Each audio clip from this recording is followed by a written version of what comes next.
Welcome to the Binge Dietitian podcast. I'm Jonathan, and I'm here to help you end 24/7 food thoughts, binge eating, and actually enjoy life with food. This episode is for educational and informational purposes only, not to be substituted for medical or personalized advice. Check the link in the description for my recovery resources, and let's get straight to the episode.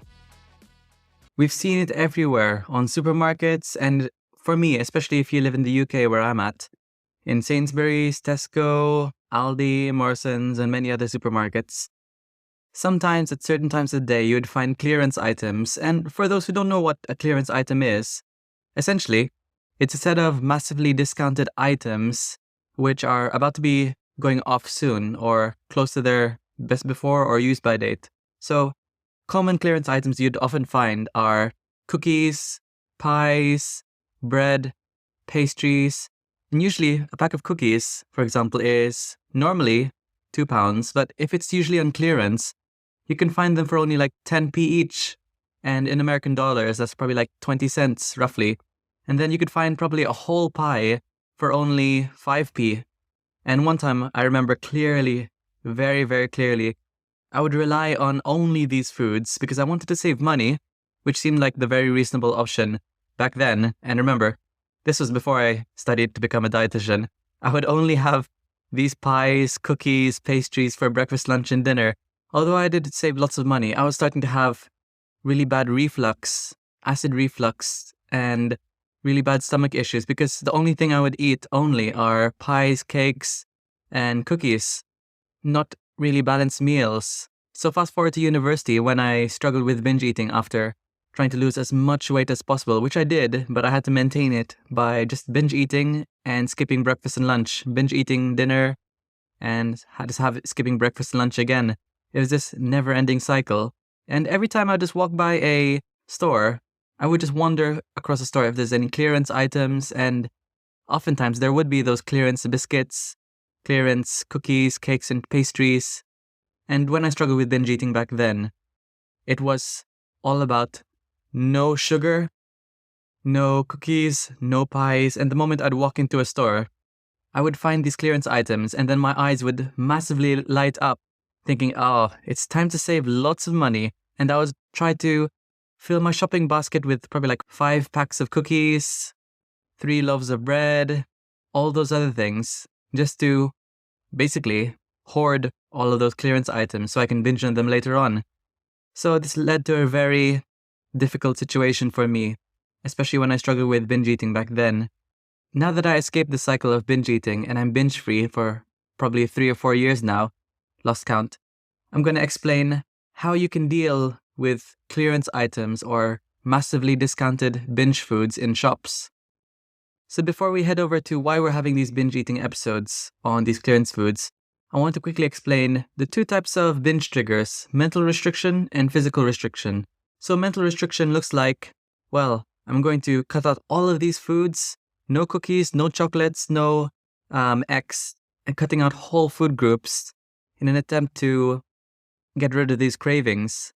You might have a craving and then you just maybe drink some water or some diet sodas, maybe have a piece of fruit instead, but you're mostly ignoring these cravings. So that's mental restriction. It usually comes quite quickly also. Physical restriction, on the other hand, is something that comes quite slowly, and signs that you might be physically restricting is you're skipping meals, you're not eating enough consistently, and you're often ignoring your hunger cues. So physical symptoms of physical restriction could look like tiredness, dizziness, a grumbling stomach also. So I want you to identify which type of trigger is being experienced. Are you experiencing physical restriction, mental restriction, or maybe even both? So those are the main triggers to binge eating.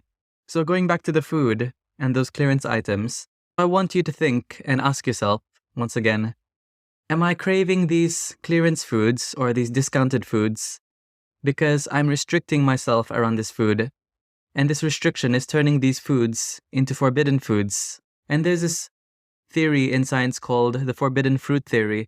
So essentially, the forbidden fruit theory explains that our bodies psychologically would want something even more if we deprive ourselves of these, or we even just simply mentally consider them as forbidden. Just thinking about it, that it's forbidden, is already enough to increase our urges to want this even more. So it's very similar to shiny object syndrome. So I want you to next ask yourself, if I normally had these foods throughout the day, these pies, cookies, maybe have them as a dessert or maybe as a snack, including them regularly, and I don't have this deprivation mindset around these foods, would I still have the urge to buy a lot of these clearance items whenever I'd walk into the store? Or would I not? Because at least in my personal experience with binge eating recovery, after I started to include these foods regularly into the day, not completely cutting out these foods or cutting out food groups, cutting out chocolate, sugar, all those kinds of things, then it removes this novelty of these kinds of foods. It removes the idea that these are forbidden foods. If you're including them regularly throughout the day, consistently, then it's not really a forbidden food. It transforms into this neutral food. It wouldn't be called a forbidden food if you're having it regularly. And then it negates all of the forbidden fruit theory if you're having it regularly.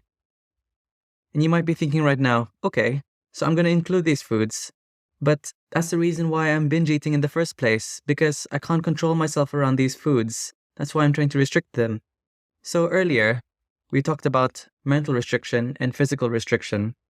So we covered mental restriction and how to put an end to it by including these forbidden foods regularly throughout the day.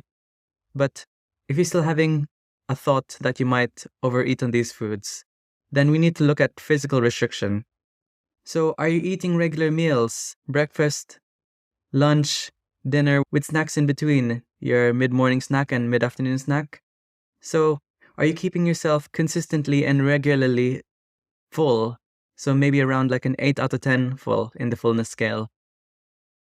And you might say yes, but I want to look at a wider level. What is your initial urge to do right after a binge eating episode? Is it to hop onto a diet? Is it to skip breakfast the next day if you had a binge eating episode at night? Is it to eat maybe salads only and start to cut out as many foods as possible? Start to cut out sugar, chocolate, all those kinds of things. We're restarting this mental restriction once again. So eating regular meals means eating regular meals very consistently. Even if you had a binge eating episode, continue to eat regular meals and don't ignore your hunger. Yeah, you might be a little bit full for breakfast, that's okay.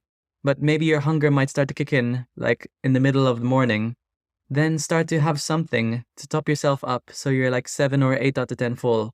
Try not to go close to maybe 3 out of 10 full, around the lower range, because that's when the urges are going to be much, much higher to overeat on these binge foods, shall I say, these foods which you normally crave.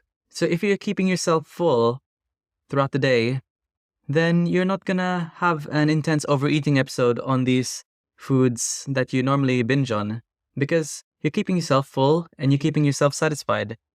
So in summary for this episode, I want you to think, are you having this intense urge to binge eat or hoard all of these clearance foods or these massively discounted items because you're restricting them and you're calling them forbidden and you don't have a single trace of them in the house or wherever you're living? And I want you to reflect, if I'm having these foods regularly throughout the day, these binge foods, then would I still have the same intense craving to hoard or eat all of these foods in the clearance aisle if I'm just including them regularly? Would I consider these as forbidden foods, or would these be neutral foods? So I hope you found this episode helpful, and if you want to check out my services to how I can help you end binge eating, you can check the link in the description of this podcast for my one-to-one online coaching if you want to have a chat with me and put an end to binge eating. I also have my Binge Eating Freedom online course, which is self-paced, and it goes through everything I wish I knew when I struggle with binge eating. My End Binge Eating webinars, ebook, body image ebook, so many resources, and follow me on social media. So if you have any other questions, always feel free to message me on social media at Binge Dietitian, anywhere. I'm most likely to reply through email. at bingedietitian@gmail.com or Instagram. So I'll see you in the next episode, and see you, friend. Struggling with binge eating? Gain access to my exclusive, self-paced binge eating freedom course found in the link in the description of this podcast. My course is everything I wish I knew when I struggled with binge eating, but it's all wrapped up into one easy-to-understand platform.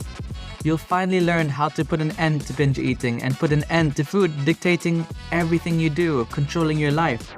Access it now in the link in the description of this podcast.